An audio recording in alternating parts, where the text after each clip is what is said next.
Hello, network marketing professionals. I'm Tim Sales. There's a stock trader by the name of Bill Ackman who has announced to the media that he is betting against Herbalife stock and that he thinks Herbalife is a pyramid scheme. Just so you know, I am not and never have been with Herbalife. Mr. Ackman has apparently shorted 20 million shares of Herbalife stock. Shorting a stock is a term used to describe he is betting the stock price will go down.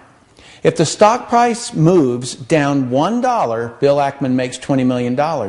If the stock moves down $10, he makes $200 million. That should answer the question in everyone's mind why he's going public on the media stage and is roaring to all who will listen that because Herbalife doesn't have a high enough percentage of real customers buying their products, it's an illegal pyramid scheme. And he's also claiming that Herbalife preys on the financially unsophisticated. He's saying that he is trying to save the victims in Herbalife that can't save themselves. There's 3 points that I want to make. Point 1, I'm sorry to doubt Mr. Ackman's sincerity, but placing a $1 billion bet against Herbalife before he made the comment that Herbalife preys on the poor makes no sequential sense if his intent is to save people from harm, because many of Herbalife's distributors own the stock also. Perhaps had he opened an Herbalife Poor People Foundation and pledged the profits that he and his company, Pershing Square, earn off the drop of Herbalife stock, then maybe I'd believe he truly cared about those poor Herbalife victims. Point 2. Mr. Ackman claims Herbalife doesn't have a high enough percentage of products that move to real consumers, therefore it must be a pyramid scheme.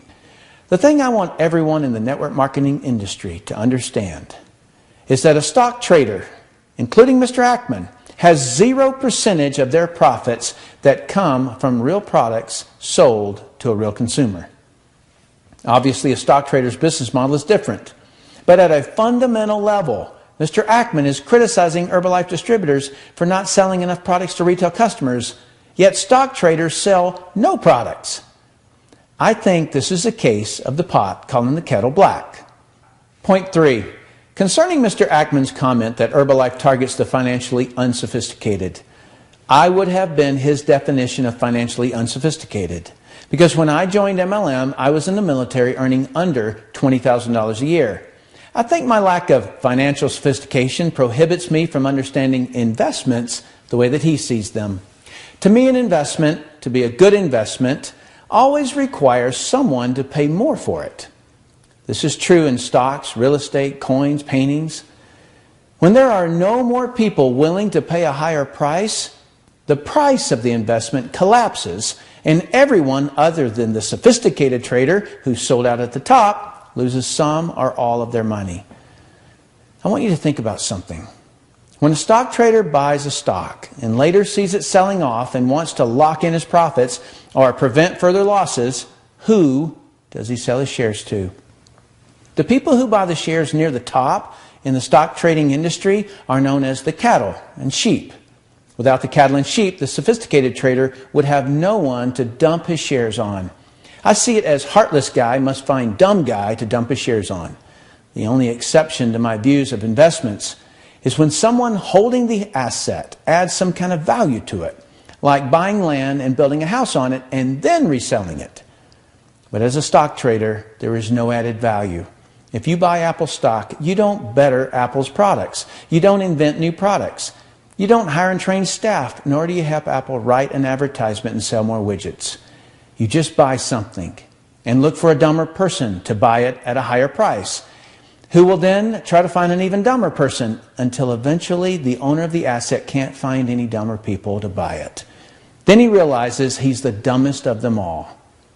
Stock price collapses and starts the cycle all over again. Pretty scammy if you ask me. So when anyone claims that an MLM company will collapse when no more new people are available to join the scheme, yet it has never happened, it is particularly hypocritical when someone from the stock trading industry makes this allegation. In my view, the financially sophisticated are those who add value to an asset. And to me, people are the greatest assets. When I can educate someone to control their weight, I'm adding value. I've found that creates a long-term friend and customer. And if I can train people in my business to understand that if they care more about the customer's needs and wants than getting the sale, it'll build tremendous trust that will last a lifetime, and that person will buy a lot of products throughout their lifetime. What I'm saying is, always adding value is how I describe the financially sophisticated. I know I'm old school. I'm told that all the time. I also think it's hypocritical for anyone in the stock trading business to criticize any industry other than their own for people losing money. People have lost more money in the stock markets of the world than any other industry by far. I mean, stock traders can lose $1 trillion of people's money in a couple of weeks, and it's still legal. Heck, May 6, 2010, stock traders lost $1 trillion in 5 minutes. What's being called the flash crash. It's unbelievable. A quick message to the media. Do yourselves a favor and don't ever quote Robert Fitzpatrick. He destroys your credibility. He is not an expert on pyramids, as he claims. He is an MLM critic, which is very different than an expert. He hates and is obsessed with anyone who succeeds in MLM because he failed at it.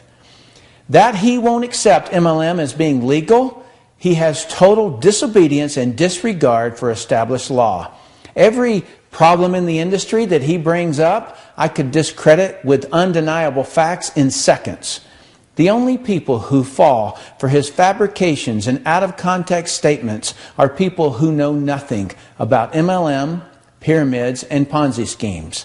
As an example, he stated on CNBC that 96% of people in MLM don't succeed or don't make their money back. That was deceptive, and he knows it.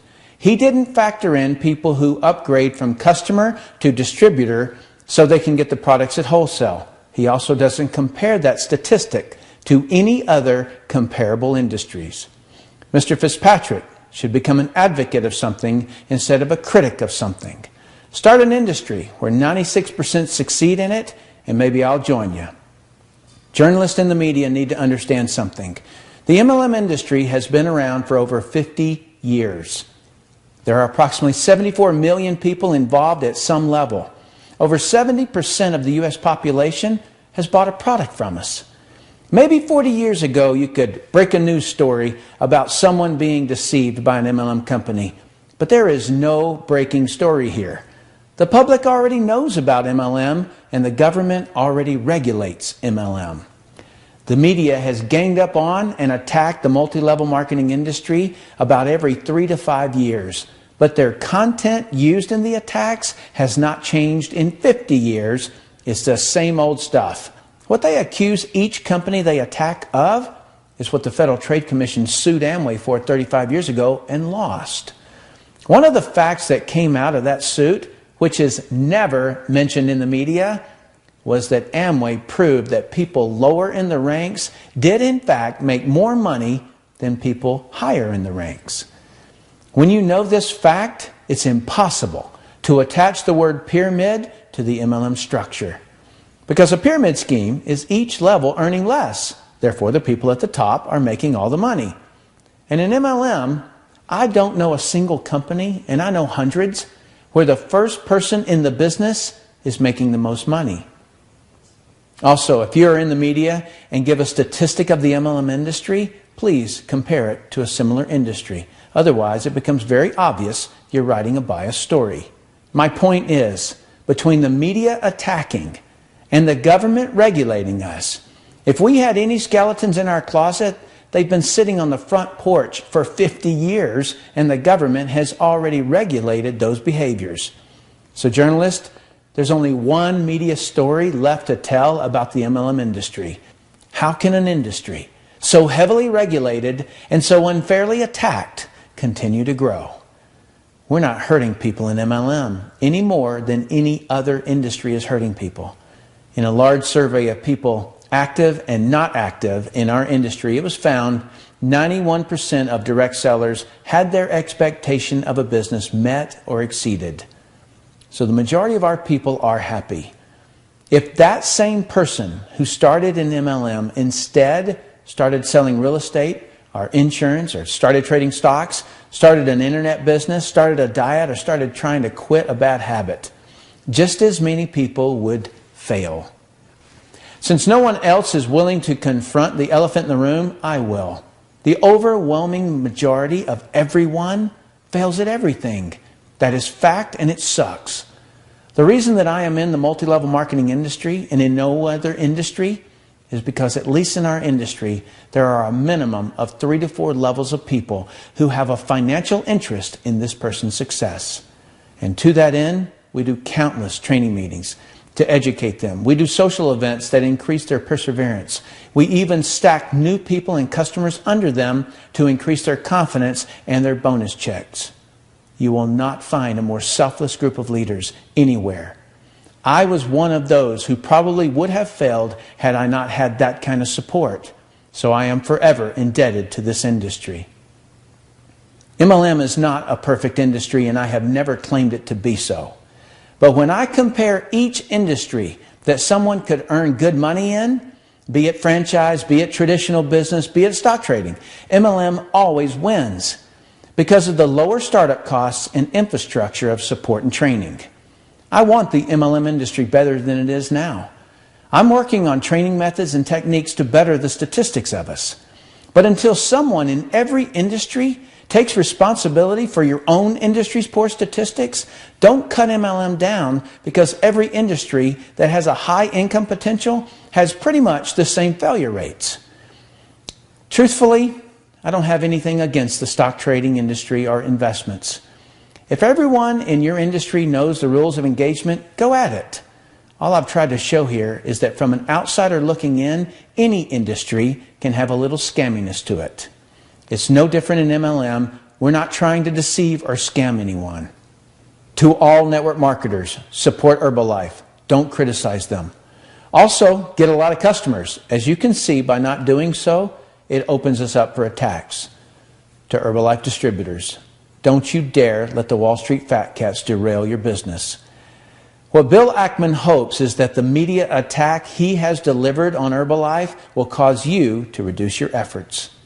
If you reduce your efforts, Herbalife might not earn as much profit as they did last quarter, which could cause the stock to drop. Not because of Ackman, but because you got scared and reduced your efforts. Your CEO, Michael Johnson, is a great leader, worthy to follow. This media phase will end, I promise. I've been through it. So double and triple your efforts. Sell more products than you've ever sold before. Train others to do the same, and have the best quarter Herbalife has ever had. And if you do this, you will punish the short sellers in your stock. If Herbalife stock goes up $20, Mr. Ackman loses $200 million. Now, wouldn't that be fun?